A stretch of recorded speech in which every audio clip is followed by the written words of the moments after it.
என்னை சொஸ்தமாக்கினவர் யார்? எப்படி நீ சொஸ்தமாகலாம் என்று சொல்லும் பொழுது, இயேசு அந்த கூட்டத்திலே இருந்தபடினால் இயேசு விலகி இருந்தார் என்று வேதம் சொல்லுது. ஆனா தெளிவாய் ஆண்டவர் மறுபடியும் அவனை பார்த்து சொல்றார், இனி ஒரு தீங்கும் வராதபடிக்கு பாவம் செய்யாதுன்னு சொல்லிட்டு ஆண்டவர் கீழே சொல்லும் பொழுது சொல்ற அந்த 15ஆம் வசனம், இவன் போய் யூதர்களுக்கும் இயேசு என்னை சொஸ்தமாக்கினார் என்று சொல்லலாம். அதுதான் தெய்வ திட்டம். 38 வருடமாய் படுத்திருக்க காரணம் என்ன தெரியுமா? இயேசு வருவாருன்னு, இயேசுவின் சுவிசேஷத்தை நான் அறிவிக்கத்தான் 38 வருடமாய் சில காரியங்கள் அடைப்பட்டு இருக்கிறது. நான் சொல்றேன், அழைப்பு இருக்குமே ஆனால் அடைப்பும் இருந்தே தீரணும்.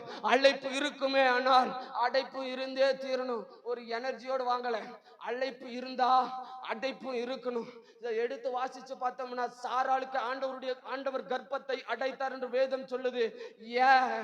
ஆபிரகாமின் அழைப்பு தான் சாராளின் கர்ப்பத்தை அடைச்சிச்சு. சாமுவேலின் அழைப்பு தான் அன்னாளின் கர்ப்பத்தை அடைச்சிச்சு. யோவான் ஸ்நானகனின் அழைப்பு தான் எலிசபெத் சகரியாவின் கர்ப்பத்தை அடைச்சிச்சு. நான் சொல்லுவேன், இந்த வருடத்தில் ஆண்டவர் சிலருக்கு தெளிவாய் பேச வைக்கிறார். என்னால முழங்கால்